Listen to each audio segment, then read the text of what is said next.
Embajador de Moncada, Nicaragua.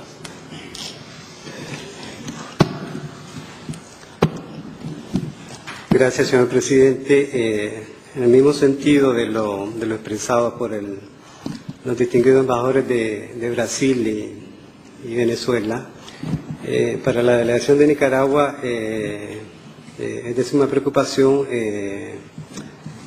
la actual situación en el marco de negociación política que se está perfilando en el seno de la OEA. Para el gobierno de Nicaragua, el retorno del presidente Zelaya sí abre las puertas precisamente para una solución viable, factible. No solo Nicaragua lo dice, lo han dicho numerosos estadistas mundiales. Es inconcebible que se pueda concebir como una torpeza el que un presidente de un país, de un Estado soberano como Honduras, regrese a su país y sea mal visto. Es algo inconcebible, nunca había visto en la historia de las relaciones internacionales semejante tipo de concepciones. Menos mal que en este viaje de retorno no tuvo necesidad el presidente Zelaya de hacer escala en Sotocano, sino que fue por otra vía. De tal manera que en el Consejo Permanente de esta organización, obviamente nos enfrentamos al dilema de reconocer unas elecciones, parafraseando también a Frank Sinatra, a la manera golpista, o reconocer unas elecciones a la manera democrática, como el hemisferio ha concebido y a cómo hemos estado trabajando todos los países de la región. Hay decisiones ya tomadas por las autoridades superiores del hemisferio a nivel de cancilleres de América Latina.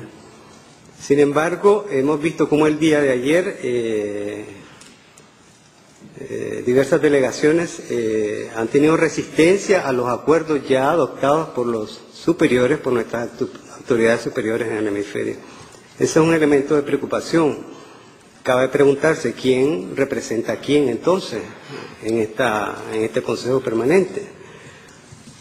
La delegación de Nicaragua rechaza y condena precisamente el mantenimiento del cerco militar a la Embajada del Brasil, las constantes amenazas a la vida y la seguridad personal del presidente Zelaya. Eso no hay que olvidarlo, que todavía existen ese tipo de planes. También las amenazas a la seguridad personal que tiene los funcionarios diplomáticos que están en la Embajada del Brasil y obviamente las personas que están ahí radicando. Con estas pequeñas reflexiones mi delegación quiere hacer un llamado precisamente para que se reinicien el diálogo.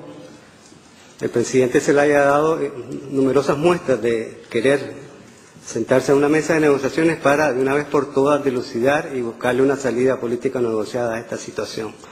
Por lo tanto, esperamos que la cordura, que la presión internacional y que el gobierno golpista entre en razón y desista de su actividad represiva en contra de la población hondureña y se siente a negociar definitivamente para que se pueda encontrar una solución pacífica y negociada en ese país. Muchas gracias, señor presidente.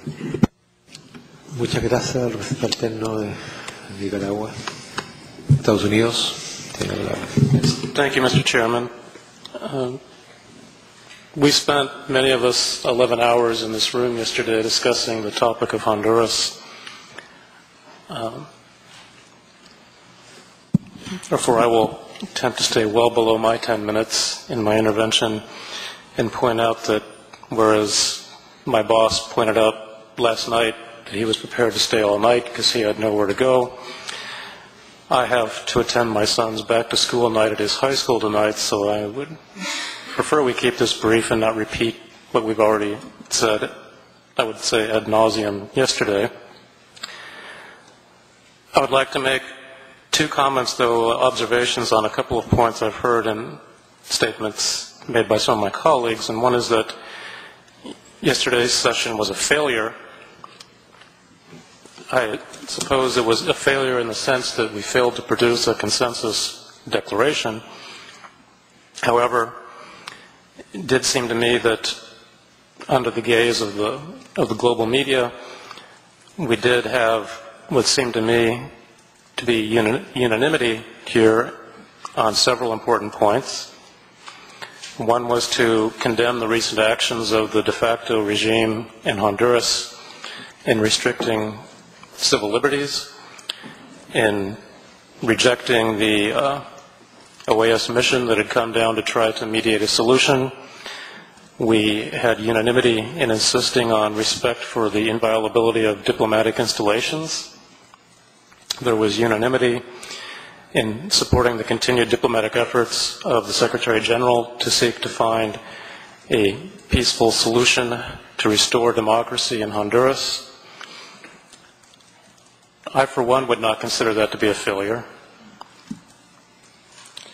And I don't think it should in any way give solace to anyone in Honduras who wants to attempt to perpetuate an interruption in the constitutional democratic order.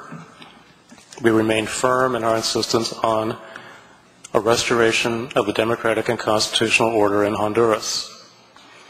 We were divided only over the issue of whether to take a preemptive position as a body toward the outcome of elections to be held in Honduras 2 months hence. The second point I'd like to address is I've heard several colleagues yesterday and today assert that somehow the position we were taking yesterday was contradictory to a position that had been previously taken by our superiors. And I have to concede that I am new to this body. I invite my colleagues with greater experience to educate me. When the initial resolutions were issued concerning the situation in Honduras, I was not in this body. I was, in fact, in Honduras, observing the proceedings in this room from the perspective of Honduras. It seemed to me that what the General Assembly resolved was that, one, we invoked the Inter-American Democratic Charter, which, among other things, states that when there has been an unconstitutional interruption of the democratic order in a member state, the body may authorize the Secretary General to undertake diplomatic initiatives, including good offices, to foster the restoration of democracy. It seems to me that that is precisely what the Secretary General continues to attempt to do. Furthermore, the General Assembly resolved that if President Manuel Zelaya were not reinstated as President of Honduras within 72 hours, then Honduras would be suspended as a member of this body. And that's exactly what transpired. So unless I'm missing something, someone please educate me, in what way are we contradicting or going against the decisions of our superiors?